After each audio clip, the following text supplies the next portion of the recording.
Assalamualaikum warahmatullahi wabarakatuh.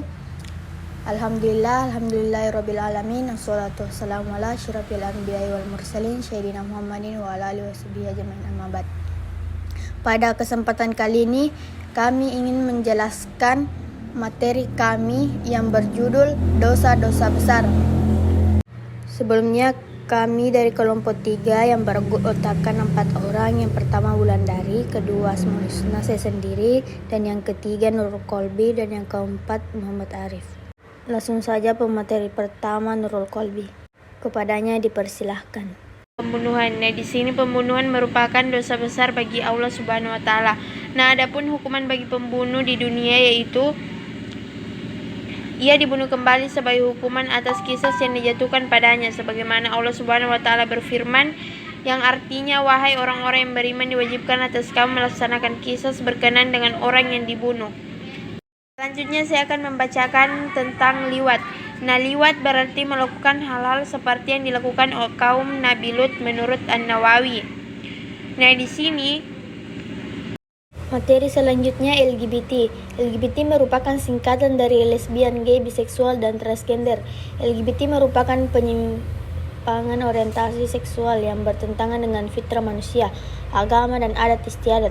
Masyarakat Indonesia di dalam agama Islam, LGBT sangat diharamkan termasuk ke dalam dosa besar karena perbuatan tersebut sangat keji yang merusak kepribadian dan agama. Selanjutnya khamar. Khamar adalah minuman yang memabukkan atau minuman keras. Pada mulanya, khamar merupakan minuman keras yang terbuat dari kurma dan anggur. Tetapi hal tersebut dilarang karena memabukkan. Maka minuman yang terbuat dari bahan apa saja walaupun bukan dari kurma atau anggur asal itu memabukkan, maka hukumnya sama dengan khamar, yaitu haram untuk diminum. Rasulullah SAW bersabda, janganlah kamu meminum khamar karena khamar adalah kunci segala kejahatan. Selanjutnya judi. Judi adalah suatu permainan dengan membuat kesepakatan antara 2 orang atau lebih, di mana pada akhirnya salah satu akan menjadi pemenang dan mendapatkan apa yang sudah disepakati bersama sebelumnya. Judi dapat berupa berbagai macam kesepakatan seperti kesepakatan uang maupun barang berharga lainnya. Selanjutnya mencuri. Dalam bahasa Arab mencuri disebut dengan kata saraba yasribu. Sedangkan menurut Kamus Besar Bahasa Indonesia, mencuri yaitu mengambil milik orang lain tanpa izin atau dengan tidak sah. Biasanya dengan sembunyi-sembunyi. Secara istilah, mencuri ialah mengambil milik orang lain untuk dijadikan milik sendiri dengan cara yang tidak sah, baik menurut hukum adat maupun hukum agama. Selanjutnya menghindari perilaku mencuri.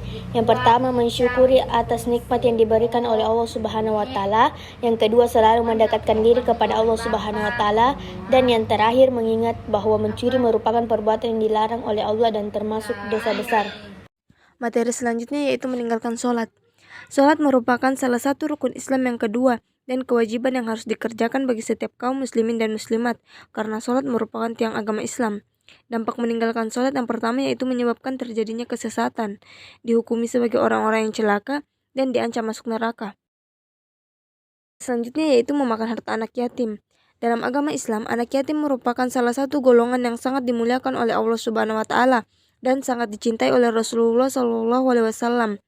Oleh karena itu, agama Islam menganjurkan agar umatnya senantiasa memelihara dan menyantuni anak yatim. Sebagaimana sabda Rasulullah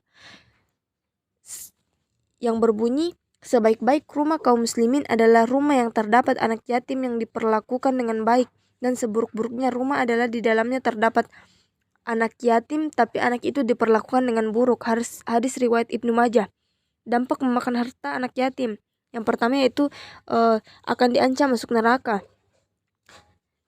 Seseorang pelaku yang memakan harta anak yatim dengan zalim diibaratkan menelan api ke dalam perutnya, dan pelaku tersebut telah disiapkan api neraka baginya di akhirat kelak.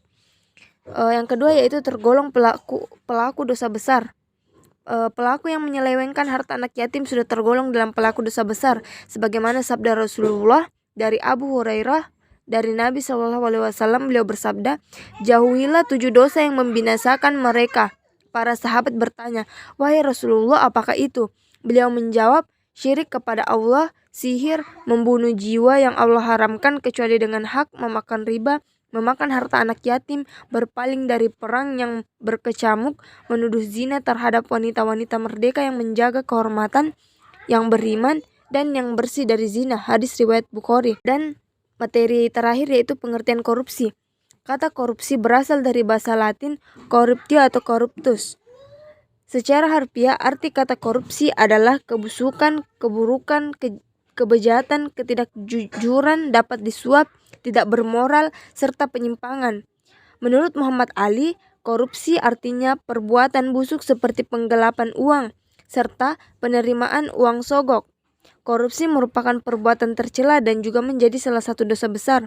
Ulama fikih juga sepakat bahwa menggunakan harta yang didapat dengan cara terlarang maka hukumnya adalah haram, karena prinsip harta tersebut bukan menjadi milik yang sah, namun milik orang lain yang didapat dengan cara terlarang. Faktor penyebab korupsi yang pertama yaitu faktor keluarga, faktor pendidikan, dan faktor negara.